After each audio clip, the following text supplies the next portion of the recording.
होटलमा आइपुगेको छौँ है। ल गाइज हेर्नुहोस् यहाँ चाहिँ लहन्तरामा पनि हुनुभयो। यता हेरिदिनु त दिदी।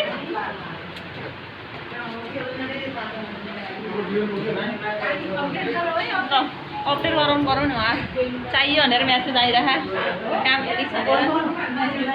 ल हेर्नु त दाइ कस्तो लागिरहेको मेनी आइपुग्दा हो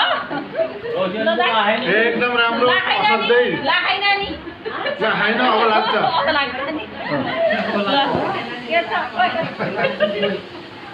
तेरो पसलबाट खिचिदिन्छु म न त यहाँ हुनु पनि भोक लाएर के खिच्नु यति यति नै म अरू साथीहरूलाई देखाउनु गइरहेको छु। यहाँ चाहिँ लखनतरानीहरू मात्रै छन् है त गाइस। यता छुट्टेर बस्ने उता पुगेन ठाउँ म त हेरि मान्छे खोज्दै आएको होटेल पुगेको थिएँ गाइस। झन्नै होटेलमा मान्छे भेटियो। अब खाना खाँदाको समयमा है त बाई।